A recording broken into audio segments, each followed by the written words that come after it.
Guys, look at this hotel. This hotel I'm staying in is just beautiful. The bedding, everything, like, wow, crazy, guys. Okay, it's not that crazy. Let me relax. But anyways, let's get into this video because not Cassie allegations, not Christian Combs. Now he wants to speak. Now Big Mouth wants to speak and say something because this man wasn't saying anything in the courtroom, giving interviews or whatever. He wasn't saying nothing. He was just on, Diddy's Instagram talking about let's show his favorite moments, but he wasn't giving any interviews. But now he is. Hey guys, it's Murad Murali. Subscribe to the channel. What are you guys doing if you haven't? Daily content. Let's get straight into this video. Not waste any time. Christian. He goes by the name of King Combs. Okay, royalty.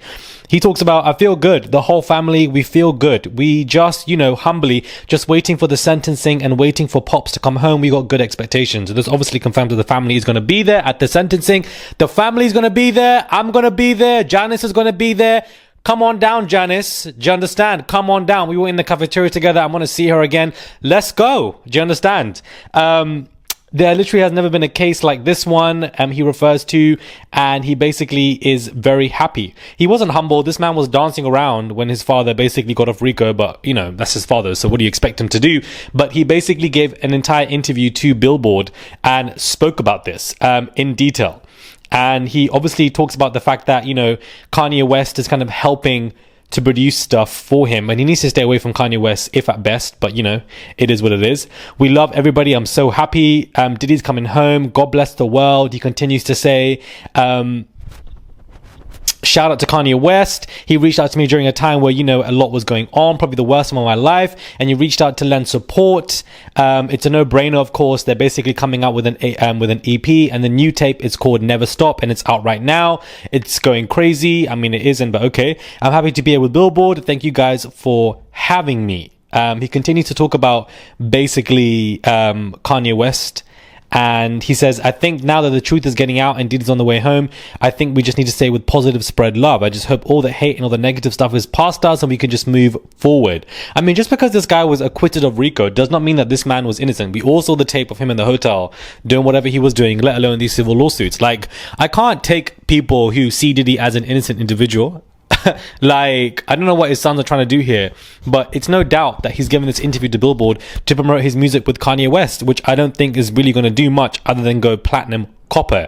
Now, Cassie is facing allegations herself, and I want to know what your thoughts are on these allegations because Freak of Workers are coming forward. Somebody on the Art of Dialogue channel has come forward to say Cassie gave me pills. Freak of Workers says he ended up giving away money in town square. Daniel Phillips, his name is, who testified in the P. Diddy trial, and Clayton Howard detail how Cassie and Diddy gave them things that had them doing things out of the ordinary. So somebody else has come forward and basically coming to discuss that Cassie was the one that was giving the pills, of course, via Diddy's orders. But then does this make Cassie guilty by omission because she was doing the stuff under his orders? And I do feel like she was, under his orders and under his guise and etc. But I think the conversation of, even if you are under Diddy's orders, if you're giving somebody else pills and making them do things that perhaps were out of the ordinary, are you going to be guilty as well? And therefore, I can see Cassie in this way being guilty, because if more people come forward now and say that Cassie was giving me pills, Cassie was doing XYZ, Cassie was doing that because of Diddy. So if you're going to hate on Cassie now, or you're going to find her guilty, you better be finding Diddy guilty as well. That's just what I'm saying. I'm not saying that Diddy, any reason to find Cassie guilty does not mean that Diddy is even more innocent. It just means that Diddy is more evil because he was telling her to do this stuff. But the question is, Cassie and his allegations, do they hold some weight? If she's out here transporting pills or giving pills to people under Diddy's orders, then yes, that would be because she's helping to do stuff. She also is a victim, but at the same time, you can be both, because then you're working for this man, knowing that, what he's asking you to do is wrong, but also your life is in danger. But at the end of the day, prosecution doesn't want Cassie. They want Diddy, and that's why they went for him, and they asked her to testify, and she did exactly that. I don't think that Cassie is 100% of a perfect angel. Nobody is. I'm not even saying that I'm an angel. Nobody's a person, and there's no such thing as a perfect victim also, which I think is very important. But the more of these men that come forward and talk about Cassie giving pills, the more I want to look at her sideways. It don't mean I'm looking at Diddy straight. I've been looking at Diddy sideways, and that ain't going to change. But now I'm looking at her sideways the more that these conversations arise. And I think that, there should be a conversation about Cassie if more people come forward and discuss her.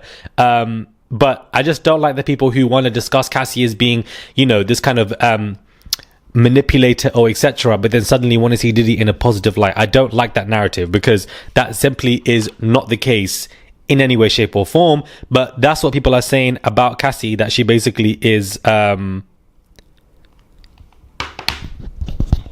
passing these pills to these people. Now, somebody online is talking about how Jay-Z got his chain snatched at Beyonce's Vegas show, her last show. Jay-Z had his chain snatched and the person got away. My source said the staff told him it was a fan. My source said the thief was dressed nice and wasn't dressed for the type of running away. Also, a getaway car pulled up for them. Apparently, the ramp gate was open to let the load out trucks. Factoring the car being there, it seems some people saw what had basically happened, but this is not being reported in the media. Now, first and foremost, if anybody snatched a chain of Jay-Z, you've got a chain that is very expensive, because that man is not wearing anything fake on him, if that were to be the case. Second, media reports would have been happening on this, I feel like, because this is a big story. Media does report on Jay-Z, whether it's good or bad news, so I don't think he controls all of that. But this person basically is coming to talk about it and saying that Jay-Z basically has got his chain snatched via Instagram. And it's possible, because that man is not wearing any fake shit. But at the same time, I do feel like he would be surrounded by security guards and it would have turned into a big commotion. And this would have been spoken about elsewhere if this man got his chain snatched in some kind of way. But what did I tell you guys? Every other week, it's some new news about Jay-Z. And I just find it very interesting. Something in the buttermilk ain't clean. Something in the buttermilk, guys. Something in the buttermilk just ain't clean. I know I keep saying that, but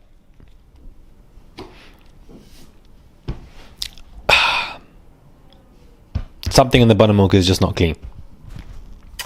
I don't know. Oh, Lord. There was somebody else, I don't know, her name is called Lil Tay. I believe she was somebody who was like, I don't know, she just makes funny videos or controversial videos, whatever.